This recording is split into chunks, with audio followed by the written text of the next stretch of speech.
Hello guys, welcome to our channel Bhoomi sparkles. ఈ వీడియోలో మీకు తెలుసు అందరూ అడుగుతున్నారు వాటి గురించే. Physical science important questions BEd first సెమిస్టర్వి. సో పాలమూరు యూనివర్సిటీ వాళ్ళకి 17th ఎగ్జామ్ ఉందంట. సో వాళ్ళ కోసమని ఇప్పుడే రిలీజ్ చేస్తున్నాను ఇవి. సో ఇది అన్ని యూనివర్సిటీ వాళ్ళకి, మీరు శాతవాహన అయినా ఉస్మానియా అయినా అందరికీ సేమ్ సిలబస్ కాబట్టి సేమ్ క్వశ్చన్స్ వస్తాయి. ఓన్లీ ఆ యూనివర్సిటీ వాళ్ళకే అని రూల్ లేదు, అందరికీ సేమ్ సిలబస్ కాబట్టి అందరికీ ఇవే రిపీట్ అవుతాయి.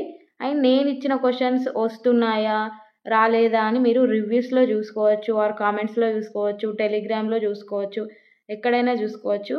ఇంకా ఫిజికల్ సైన్సే అందరూ అడుగుతున్నారు. సో 2 డేస్లో ఎగ్జామ్ ఉంది కాబట్టి, అండ్ తెలుగు కూడా అడుగుతున్నారు కాబట్టి, సో తెలుగు నెక్స్ట్ డే కాబట్టి కొంచెం tomorrow or day after tomorrow అలా వీడియో పెడతాను. అండ్ ఈరోజు వచ్చేసి physical science important questions only 19 క్వశ్చన్సే. మెటీరియల్ పీడిఎఫ్ అయితే నా దగ్గర లేదు, తెలుగు అయినా ఇంగ్లీష్ అయినా మెటీరియల్ పీడిఎఫ్ నా దగ్గర లేదు. సో ఎవరైనా పీడిఎఫ్లో చదువుతాం అనే వాళ్ళకి బుక్ కొనుక్కున్నదే బెస్ట్. మీకు దగ్గరలో ఏదైనా షాప్స్ ఉంటే, మీరు తెలుగు మీడియం రాసినా ఇంగ్లీష్ మీడియం రాసినా ఏది రాసినా కూడా బుక్లో చదివితే బాగుంటుంది. అంటే మనం ఎంతైనా ఫోన్లో ఉన్నది బుక్ పీడిఎఫే, అది నిజమే. బట్ ఫోన్ చూసి చూసి చూసి ఎంతసేపు అని చదువుతాం, అందులో తలకాయ నొస్తుంది, ఇటు కళ్ళు నొస్తాయి, సైట్ పెరుగుతుంది. ఇదంతా పెద్ద టాస్క్ కదా. ఒక 100 120 బుక్స్, ఆ బుక్ కొనండి. లేదంటే మీ సీనియర్స్ ఎవరైనా ఉంటే వాళ్ళ దగ్గర హాఫ్ కాస్ట్కి ఇట్లా ఇస్తారు కదా, ఆ హాఫ్ కాస్ట్కి తీసుకోండి. సో మరీ మీ దగ్గర అంత అంటే డబ్బులు లేని టైం కూడా ఉంటుంది. సో ఆ టైంలో మీరు పీడిఎఫ్ యూజ్ చేయండి, నో ప్రాబ్లం. బట్ డబ్బులుండి కూడా నేను ఒక్కరోజే చదువుతాను కదా, 2 డేస్ చదువుతాను, 2 డేసే చదువుతా, లేకుంటే 4 క్వశ్చన్సే చదువుతా, బుక్ ఎందుకు కొనుక్కుంటా. సో ఇలా కొందరు అనుకుంటారు, ఇక మీ ఇష్టం మీది.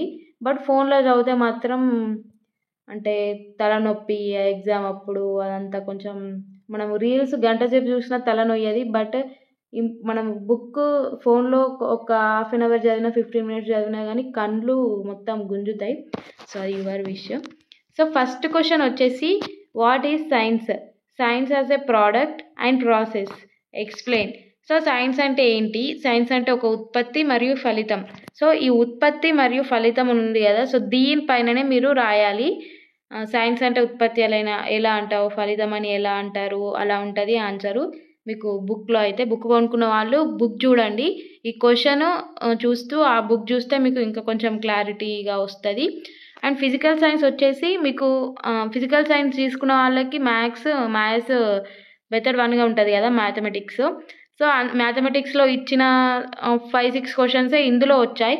ఏంటి అంటే కొలాబరేటివ్ అప్రోచ్ కానీ, ఎకడమిక్ స్టాండర్డ్స్ కానీ, ఇందులో వేరే ఉంటాయి. బట్ కొంచెం సేమ్గానే ఉంటుంది maths and physics. Next, right the contribution of Indian scientist, western scientist.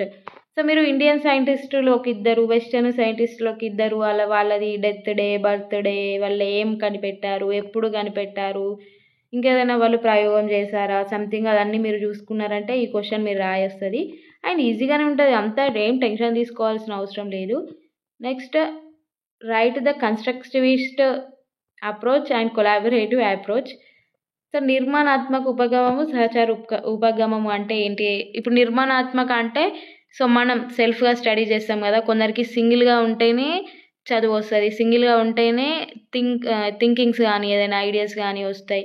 కొందరికి గ్రూప్గా డిస్కషన్ చేస్తే, గ్రూప్గా డిస్కషన్లోనే వాళ్ళకి ఐడియాస్ అనేవి వస్తాయి, గ్రూప్గానే వాళ్ళు చదవగలుగుతారు, సింగిల్గా అసలు చదవలేరు. అలాంటి వాళ్ళు ఉంటారు, ఇలాంటి వాళ్ళు ఉంటారు.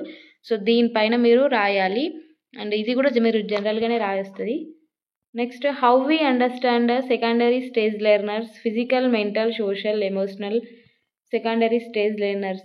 సో సెకండరీ స్టేజ్ లెర్నర్స్ అంటే ఇప్పుడు పిల్లలు ఉంటారు కదా, 8th class, 7th class, 9th class, ఇట్లా ఒక ఏజ్లో ఉన్న పిల్లలకి మీరు భౌతికంగా ఉద్వేగంగా ఎలా ఉంటారు. సో వాళ్ళు టీనేజర్స్కి ఎట్లా వాళ్ళని ఎట్లా డీల్ చేయాలి, సో ఫిజికల్గా వాళ్ళని ఎట్లా డీల్ చేయాలి, ఉద్వేగంగా అంటే అప్పుడు దేనికి ఏడుస్తామో తెలియదు, దేనికి నవ్వుతామో తెలియదు, ఎలాంటి పని చేస్తున్నామో తెలియదు, అంత మెచ్యూరిటీ మైండ్ రాదు కదా. అప్పుడు నువ్వు వాళ్ళని ఎలా చూస్తావు, స్టూడెంట్స్ని ఎలా కంట్రోల్ చేస్తావు. సో సోషలీగా అంటే కొందరు ఇంట్రోవర్ట్ అంటారు, ఇంట్రోవర్ట్స్ ఎక్కువ మాట్లాడరు, మనల్ని ఎక్కువ డౌట్స్ అడగరు, వాళ్ళకి ఏదైనా డౌట్ ఉన్నా కూడా టీచర్స్ని డౌట్ అడగరు. ఇంకా ఇట్లుంటారు కదా పిల్లలు. ఒక్కొక్క పిల్లల్లో ఒక్కొక్క ఉంటది కదా! ఒక్కోళ్ళకి సోషల్‌గా మాట్లాడడం భయం, అందరితో మాట్లాడడం భయం. కొందరికి ఆహ్, ఇట్లా ఎమోషనల్‌గా దేనికి కొంచెం మనము ఏడుస్తారు కదా పిల్లలు. మనం ఏదైనా అంటే. సో, అలా కొందరుంటారు. ఇలా కొందరుంటారు. ఆళ్ళని నువ్వెలా డీల్ చేస్తావు? ఎలా అర్థం చేసుకుంటావు? అని ఇది మీరు జనరల్‌గా రాయొచ్చు. జనరల్‌గా ఆలోచించండి. ఒక సిస్టర్ కామెంట్ పెట్టారు. ఒకవేళ మనకు లాంగ్ క్వెషన్స్ ఒక్కటి కూడా మనకచ్చిన ఆన్సర్ లేకుంటే ఏం చేయాలని. సో, మీకు జనరల్‌గా లాంగ్ క్వెషన్స్‌లో ఖచ్చితంగా ఒక 2 ఆర్ 3 ఉంటాయి జనరల్‌గా రాసేవి. మీరు జనరల్‌గా ఆలోచించి ఆ క్వెషన్‌ని ఇన్నోవేటివ్‌గా ఎలా రాయాలి? మనము మెయిన్‌గా హెడ్డింగ్స్ పెట్టండి. మీకు ఆ క్వెషన్ రాలేదంటే ఫుల్ హెడ్డింగ్స్ పెట్టండి. ఒక 4, 5 హెడ్డింగ్స్. సో, క్వెషనే రాంది హెడ్డింగ్స్ ఎలా పెట్టాలి అనుకుంటారు గదా! సో, జనరల్‌గా మీరు దాని గురించి రాసేటప్పుడు ఏదో ఒక మెయిన్ వర్డ్ గాని ఇలా ఉంటది. అండ్ క్వెషన్‌కి ఇంట్రడక్షన్ అండ్ క్వెషన్ అయిపోయిన తర్వాత కన్‌క్లూజన్ రాయొచ్చు. సో, ఇలా రాయొచ్చనమాట. సో, మీరు జనరల్‌గా ఆలోచించాలి. నాకు రాలేదని కూర్చొని వేరే వాళ్ళని పిలుస్తా నేను. అబ్బా! చెప్పే ప్లీజ్ వేరే వాళ్ళని పిలుస్తూ ఉంటే వాళ్ళు చెప్పరు. వాళ్ళకున్న 3 అవర్స్ వాళ్ళకే సరిపోదు. ఇంకా నీకేం చూపిస్తారు. సో, నీది నువ్వు జనరల్‌గా రాయాలి. నీకు బ్యాక్‌లాగ్ లేకుండా పాస్ కావాలి అంటే నీది నువ్వు రాయాలి. సో, నెక్స్ట్ సిక్స్త్‌ది ప్రాథమిక ఉన్నత స్థాయి అభ్యాసకులను భౌతికంగా, మానసికంగా ఇదయిపోయింది.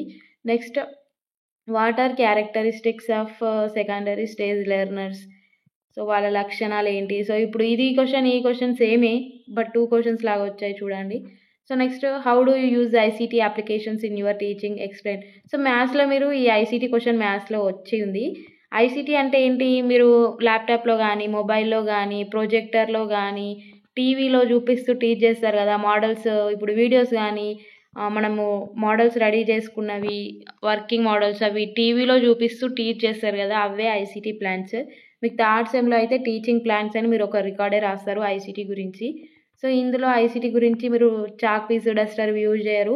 పాయింటర్ గానీ, లేదంటే ప్రొజెక్టర్స్ గానీ, ల్యాప్‌టాప్స్ గానీ, సో, అది ఇట్లా వీడియోస్ చూపిస్తూ టీచర్స్ ఇంకా మంచిగా వాళ్ళకర్థమవుతది గదా! సో, అది డెవలప్ జేస్తున్నారిప్పుడు. అందుకే గవర్నమెంట్ స్కూల్స్‌లలో గూడా టీవీలు గానీ, ఇవి పెడుతున్నారు గదా! క్లాస్‌కి. సో, నెక్స్ట్ నైన్త్‌ది what is planning? Discuss about annual plan. So, annual plan అంటే ఇయర్లీ ప్లాన్ నువ్వెలా రెడీ జేస్తావు అని. ఇదెక్కువ అడగకపోవచ్చు. ఎందుకంటే ఇది పీరియడ్ ప్లాన్ లాగా మొత్తం టేబుల్ ఉంటది. లాంగ్‌గా వస్తది. సో, మేబీ చెప్పలేము. What is problem solving approach? Discuss the role of teachers in problem solving approach.